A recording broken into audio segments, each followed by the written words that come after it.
Well, after finally seeing Blade Runner 2049, I can definitely say it's nowhere near as good as the original. Totally overrated. It's not a bad movie. Ryan Gosling puts in a good performance. You definitely care about him and his plight and his relationship with his hologram waifu. All that stuff, as some other critics have said, in the first half of the movie are the most interesting aspects of it. And it could have gone, and probably should have gone, with a movie that didn't try to tie it into the original at all. Or at least if they did, they couldn't have also done it. If they had to do it that way, they could have done it way better than they did. Now, the hologram technology with his wife, I guess you'd call it his wife, Joy, is pretty much everything holographic in this movie are the only real new things that this movie has to offer.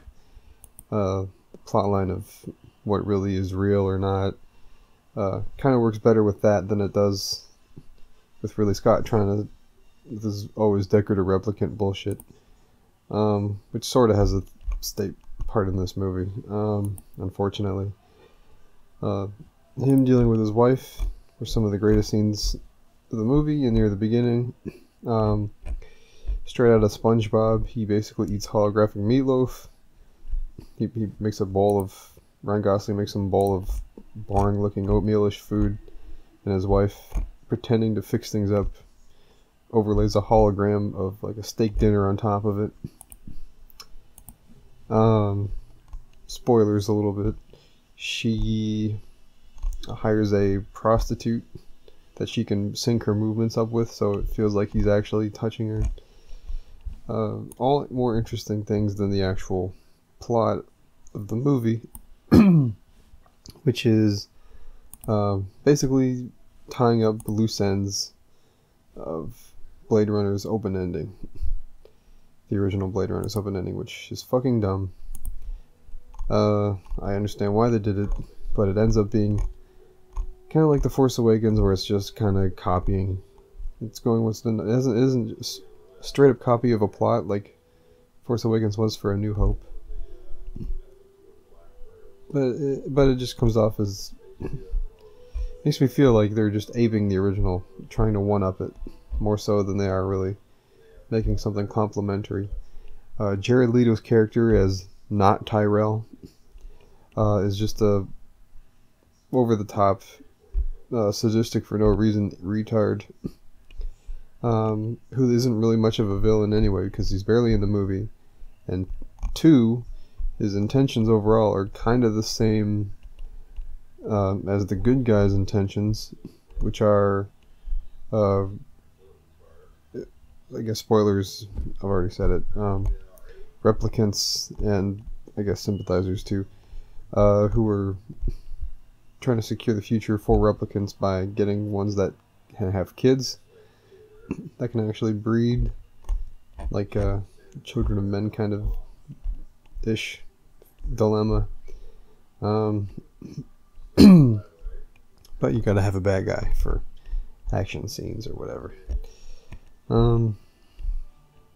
So yeah, Jared Leto's point was stupid. Ryan Gosling's character not being the son of Deckard and Rachel was an awful, stupid twist. It is super over convoluted. Should have just been him, and it should have been him reconciling or having moments with Harrison Ford that were meaningful instead of it being Bubble Girl, who is a waste of time. And after Ryan Gosling first finds the horse with the things on it, you get the realization right there, but instead he also goes to Bubble Girl, who makes dreams like fucking Ellen Page from Inception.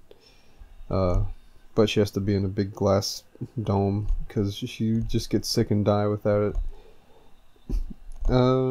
It's just boring and pointless. But apparently, major spoilers, She is the actual daughter of Deckard and Rachel. And Jared Leto also implies that Deckard's a replicant to his face, and he says, "Well, I know it's real." So I guess you could sort of take that as him telling him to fuck off. He's not a replicant, but why even go there? It's so dumb. It's only because Ridley Scott's is a producer on this movie too, instead of the people that actually knew what they were doing with the story in the original.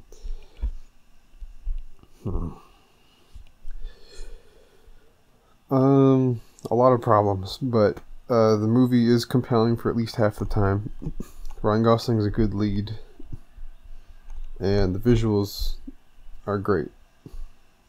As I was saying, with hologram technology, there's some cool stuff with joy and advertisements and playbacks of Frank Sinatra and Elvis's performances singing, done up as holograms, either inside little handheld baubles or as a full stage performance with hologram projectors everywhere. And those are nice, interesting things that spice up the otherwise bare set pieces in the second half of this movie, and which would just be the only thing you could describe it as orange. But there's a lot of stupid plot contrivances. It doesn't ape. It relies too much on the original, and Ridley Scott's dumb ideas kind of seep in.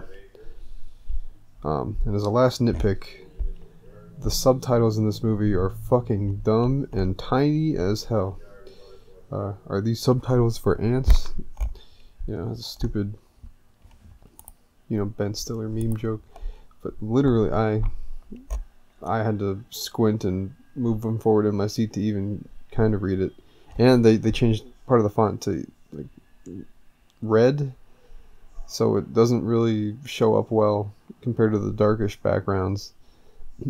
And it's a really, not only is the font small, but it's like done in a way where it's like soft around the edges, so it's harder to make out what it is. I had to keep leaning over to my dad, who was watching it with me, every 20 other minutes or so, and be like, oh, it says Los Angeles Municipal Waste Processing. Yeah. He's just, so stupid. So stupid. It's almost kind of pretentious, because the way the font looks, it's supposed to look super cool, or is what the impression I get. So whoever did that, I hope they can go fuck themselves. This probably was Denis Villeneuve, or however you fucking say it. So yeah, this movie was definitely better than Arrival, which was a piece of dog shit. So good for Denis. But it's got nothing on Sicario or Ensendé, or Incendies, whatever you fucking say it, or Prisoners, or the original Blade Runner.